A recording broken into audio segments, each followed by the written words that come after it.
Mom married a jerk who cut me off and gave up my room for rent without asking me while I was in college.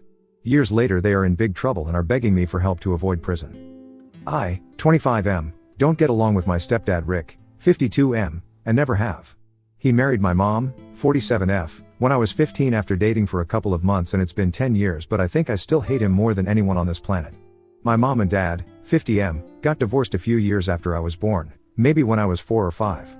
My mom had full custody for the first few years while dad had only visiting rights, and he'd come to see me on the weekends. But they modified that arrangement when I was a little older, around 7, and my dad had partial custody after that. I'd spent half the month at my dad's and the other half with my mom. My dad's an architect and my mom was a som for most of her life, so I was quite close to my mother growing up. When I was around 16, my dad was offered a great position in a firm, but for that, he'd have to move out of state and wouldn't get to see me often. By then, my mom had married Rick and he was horrible, so I was having a hard time whenever I'd be living with my mom and would vent about Rick to my father constantly. So he was aware of the situation at my mother's house and asked me if I'd be willing to move with him, but I said no because I didn't want to abandon my mother. My dad almost turned that offer down after that, but I convinced him to take it up because it was a great opportunity for him and I didn't want him to miss out on anything for me. So my dad left and we'd talk on video calls and stuff, and we'd see each other on the holidays, but I did miss him still. Living with Rick made me miserable because he was a total bully and would make it a point to put me down every time he saw me around the house. He hadn't been that way while he was still dating my mother, even though he had been awkward around me back then. But after they got married, he turned into a completely different person, and I think it was probably because he wanted me out of their lives and was trying to make it as difficult as possible for me to stay with them. But I wasn't going to abandon my mother. So I just kept my head down and tried to ignore him, even fighting with him whenever I thought I couldn't ignore it, but I didn't leave. And he wasn't just horrible to me, but he was also cruel to my mom. He would push her around like she was nothing and my mom would let him walk all over her. I tried to convince her to leave him several times, but she insisted that he was a good man and I shouldn't judge him by what I saw, since there was a lot that I didn't know about him. I didn't buy it and I believed that he was just as horrible as I thought of him to be. He was also pretty jealous of my dad, and it was quite evident because he didn't allow my mother to keep anything from her previous relationship with my father. He'd told her to burn everything, but she didn't and kept it all in the attic instead. He was extremely insecure and it would just become very obvious whenever my dad was in town to visit for the holidays or my birthday. And he'd bring expensive gifts for me along with him, which I would parade around the house, just to rub salt in his wounds and make him feel even more insecure. Rick worked as a construction manager and he didn't earn as much as my father did, which was a sore point for him, and I really loved bragging about my father to rub it in his face. I didn't ever think that he'd be able to use that against me someday, to be honest. I spent a couple of years at home with them and tried my best to put up with Rick, for my mom's sake. And then, it was finally time for me to move out for college, which I was really looking forward to because then I would only have to come back home for the holidays and I wouldn't have to see Rick around the house at all times. I was mostly relieved, but I was also a little afraid of what my mom would have to go through. But I couldn't just give up on college and I knew that I had to go. I decided that I would come back home every other weekend to make sure that my mom was doing all right, but I didn't tell her about this plan because I wanted it to be a surprise. The day that I left for college, my mom was very emotional and we had a tearful goodbye. While Rick couldn't stop smiling, and even handed me some cash as a gift. It couldn't be more obvious that he was really happy to see the last of me. My father was the one paying for me to go to college, so I wasn't too worried and went away without a care. I did visit home periodically on alternate weekends to check up on my mother for the first couple of months as I'd planned. But after a while, my mom told me not to visit unless it was the holidays because my coming back around repeatedly really got on Rick's nerves. And then she told me something that was incredibly painful to hear back then, and it still hurts now. She told me that Rick would mostly be in a bad mood whenever I was around, and that meant that he would be awful to her as well. But when I was not around, he seemed to be a perfectly pleasant and reasonable guy. So now, she wanted me to reduce my visits because she thought that I was the problem and made it sound like they would be better off without me. It felt bad and I was really depressed for a while after that, but I made up my mind that I was not going to go back home until Christmas, at the very least. I even spent my Thanksgiving break away from home in a hotel, since it was a shorter break. I told my dad about it and he was really pissed, but I told him not to talk to my mom about it because if I was a problem for her, then I would just clear out and I was fine with it. I did keep in touch with my mom, but our conversations were just not the same anymore, and after a while, it just stopped out of nowhere. So when I finally did go back home for Christmas, I wasn't too excited to see my mom. I thought that she would be pleased to see me back home, but when I showed up she actually seemed alarmed. Before either of us could say anything, a guy I didn't recognize walked out of the door, thanked my mom for lunch, and left. I was really confused, and then my mom explained to me that he was a tenant because Rick had given up the first floor for rent. We lived in a 2-story house and the first floor had always been mine, so I knew that meant that Rick had given up my room for rent. She let me in and told me that she could explain everything, but I need to be patient. I was upset and I started feeling even worse when I entered the living room and I saw Rick drinking on the couch. He made a face when he saw me and I lost my cool and confronted him about the room. Very nonchalantly, he informed me that since I didn't live here anymore and I was an adult, he didn't think that it was necessary for him to keep the room empty for me and had put it to use by renting it out so he could make some extra cash. I called him an idiot and then asked him if he had even considered where I would stay when I came back home. He smiled at me, which pissed me off even more, and told me that since my dad was so wealthy, he was sure that he would make some arrangements for me and wouldn't let me live on the streets, so there was no reason for me to get so worked up over nothing. I was so angry that I couldn't even say anything to him, so I turned to my mother instead and asked her if she was okay with this. And she said nothing, she just hung her head and said nothing. And that was pretty much the last straw for me. I was about to fight with Rick and demand my room back, but at the end of the day I didn't think there was a point in doing that and I didn't want to waste my breath. So I just took my stuff and walked out of the house. I expected my mother to come after me, but she didn't even do that and I could hear the two of them arguing inside the house, while I waited for a cab. I couldn't make out exactly what they were saying, but my mom sounded angry, which was a relief because at least she was saying something. But after that incident, I pretty much made up my mind that I was never going to go back there. I'd tried for years to be there for my mom, and if she couldn't value that, then it was her loss. That day was the last time I ever saw my mother, or Rick for that matter. And once I got into the cab, I never looked back again because I was just done with my mother then.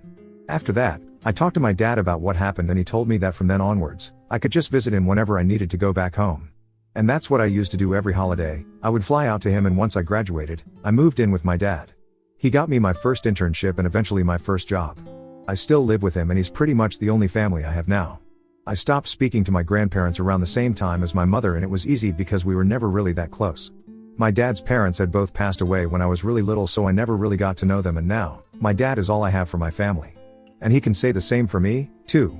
We aren't sad about it, it's just what it is and we've accepted it. To be honest, we're pretty content living with each other because he's my best friend and I honestly couldn't have asked for a better father. Things had been going great until last week, when my mother finally reached out to me, after almost 7 years of not being in touch. She reached out to me on Facebook and told me that she needed to talk to me because it was an emergency and she really needed my help. She told me to come visit her as soon as possible because this wasn't something she could discuss online. So I responded to her and told her that I didn't even live in the same city as them anymore and it wasn't possible for me to visit her. So then she told me that it'd be okay even if I just called her and gave me her number, but I told her that I wasn't interested in whatever she had to say and left it at that. She didn't stop trying and kept texting me for the next couple of days, but I still didn't reply. So she finally sent me a text telling me what had happened and why she needed my help. Apparently, she and Rick had taken a huge personal loan of about $80,000 from Rick's boss and had told him that they needed it to pay for my tuition. And now that so many years had passed, his boss was finally asking them to return the money. But it was a huge amount and they couldn't just give him that money, so now they needed me to pretend to be sick or something so that his boss would sympathize with them and wouldn't sue them, since they had signed paperwork and everything for the loan and had promised to pay him back with interest. It was an insane plan and I wanted to play no part in it. Even if I had been on good terms with my mother and Rick, I wouldn't have agreed to this, and that's exactly what I told her. She didn't reply to that for a couple of days, but then, a few days ago, she texted me again and told me that she was in my city and that she needed to see me. I was shocked that she was going to such extreme lengths, but I guess it figured, because she was in a lot of trouble and she was counting on me to bail her out. I told her that I was not going to come meet her because I really wanted no part of this.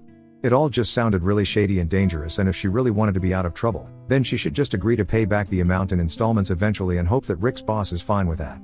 But she texted me and actually said that even if I didn't want to help her out with the plan, she was okay with it. But she just wanted to see me one last time since she'd come all the way here and couldn't leave without at least meeting me once.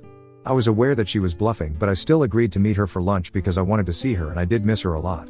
Yesterday, we finally met and it was quite emotional for the first couple of minutes. But she ruined it by bringing up the loan and her plan within half an hour, and I was so exasperated that I didn't even entertain any of it and just left without a word. She kept calling my name, but I walked away quickly, got into my car, and drove back home as fast as I could. I regretted even giving it a shot, and it was kind of my fault for meeting her even though I knew that she was bluffing, so that's on me. But I don't think I have anything else to feel bad about, and neither does my dad.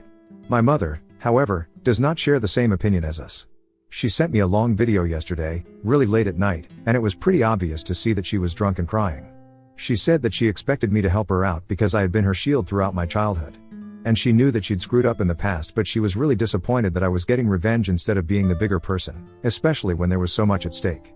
She was extremely emotional and it was hard to make out what she was saying because she was crying so hard and also the alcohol was slurring her words, but I could tell that she was very upset with me. She kept saying that she'd always believed that she could always count on me, but I'd proved her wrong and she was extremely disappointed. By the end of the video, she had pretty much dissolved into tears and I felt disgusted with myself when I finished watching it. In spite of everything that happened, I do love my mother and I can't bear to see her this way. I also can't imagine her going to prison, which is exactly where she might end up if she doesn't repay that money or I don't buy her some more time. She kind of got lost after she married Rick, but before that, she'd always been a loving and caring mother, and this is my one chance to repay her for everything that she did for me. But at the same time, I know that I shouldn't be putting myself at risk by involving myself in this situation. For starters, my mother hasn't even told me what exactly they took that personal loan for, and I don't think I can get involved without knowing all the facts. On top of that, this is not even a foolproof plan and it can totally backfire on them if they don't really think it through. And their boss isn't exactly stupid, he might be able to see right through them and call their bluff, which might be very dangerous for them. I really do want to help my mother out, but I really don't think that I should do it at the cost of my own reputation. I don't know if that makes me a selfish person or not. I know it sounds like it does and my common sense is telling me not to get involved, but I just don't know. I don't want my mother to go to prison. Ida for not wanting to help my mom dodge legal trouble for being unable to repay a loan. Update 1. I made the very difficult decision of blocking my mother so she isn't able to contact me anymore. It was hard, but I needed to do it, and now that it's done, I feel kind of relieved. I talked to my dad about the video and everything, and he told me that it was great that I didn't fall for it because she was clearly just trying to manipulate me emotionally. She knew that I valued her more than anything in the world and would jump at the chance of getting to help her out. A lot of you guys in the comments said that I have major mommy issues, and I guess that's true, as much as I hate to admit it. Reddit can't solve that, but therapy can. So I'm looking into therapists for now because I don't think that it's healthy for me, and I had never considered it before, but it's about time. I also did some digging and found out about Rick's boss, and all I can say is that I'm so glad that I didn't agree to help my mother out because that would have completely messed my conscience up. It wasn't too difficult to find out, all I had to do was stalk Rick's social media. He had a lot of photos with his coworkers, and the oldest guy there was very clearly his boss, since he dressed differently and also just gave off that vibe. So I went to his account, and that's where I realized why exactly Rick and my mother thought that maybe pretending to be sick would make him back off for at least a while. His boss had a daughter whom he lost to cancer just a couple of years ago. And if I'm not mistaken, Rick and my mother were probably planning to make me pretend to be sick, and that would make their boss go easy on them because he would feel empathetic towards them. So not only was it a very stupid plan, it was also extremely insensitive and cruel of them to use something like that against a person who had helped them out. After I found out about that, blocking my mother was pretty much a piece of cake. I didn't know whose idea it was, but whoever came up with that was a disgusting human being, and whoever agreed to it was even more disgusting. And really, I'm just so glad that I didn't fall for any of my mother's strategies. Because I'm just beginning to realize exactly how manipulative and cunning she is as a human being. I never needed to protect her, I was the one who needed to be protected, and she failed miserably at that job. So it's safe to say that I don't necessarily feel very guilty anymore. Especially not after I realized what they were planning to do and why they were so insistent on using me to accomplish this disgusting goal of theirs. They deserve whatever punishment comes their way. Update 2. So since my mother couldn't contact me, she decided to get in touch with my dad instead. It was quite a surprise, since they haven't spoken for about the same amount of time, or maybe even longer now that I really think about it. He told me that she told him pretty much the same things as she said to me and was trying to get him to sympathize with her and convince me to play the part that she had asked me to. But he told her very clearly that I wasn't interested and I was a grown man, so she couldn't exactly force me to do something that I wasn't interested in. She also tried to yell at him and say that he was being unfair and that she had a lot at stake here, so he needed to realize how desperate she was, as if this was somehow our fault. But my father was very firm and didn't budge. In fact, he even told her that if she bothered us again, then he would take matters into his own hands and would make sure that her husband's boss got to know exactly what she was trying to do behind his back to avoid repaying the money. But even that didn't seem to faze her, and she told him to go ahead and see if she cared, probably because she knew that we wouldn't stoop to that level. She did ask him to pass on a message to me though, which he did. She told my dad that she wanted me to know that they hadn't borrowed that money to do something shady or frivolous, but they were actually about to start a business of their own, and she was trying to get back into work after a really long time. However, unfortunately, they got scammed out of their money and couldn't invest, which is why they were in such trouble now. They didn't want to get banks involved because they wouldn't be as lenient as Rick's boss had been. And they couldn't tell their boss the real reason why they needed the money, because then that would be a conflict of interest. So they had to lie about it, and now they dug a grave that they couldn't get out without my help, and she was really desperate. But I made it very clear that I couldn't care less. They'd been nothing but cruel to me all their lives, and now, I wasn't going to be stupid and get involved in something like this just to rescue them. I didn't like them or respect them, and I certainly didn't owe this to them like she'd been trying to get me to believe so far. I was out, she wasn't my family anymore, and so she needed to stop thinking that she could count on me. She couldn't, and she most certainly shouldn't be delusional. Update 3. Hi, so I finally heard back from my mother after almost 3 months of her being completely AWOL, and I learned that she is going to try and pay back the loan and she doesn't need my help anymore. She wasn't nice about it obviously, she was pretty rude and actually said, "Thanks for nothing" in the message that she sent me. She used a different number since I'd blocked her previous one, but I guess this was important enough for her to actually get a new number for. It was just the usual. She told me that she was disappointed in me and she never wanted to see me again, which I was okay with because why would she even want to see me after whatever happened? She also said that she and Rick had sold the house now and were living in a smaller apartment, and she made it sound like it was my fault, which I don't even understand how that works.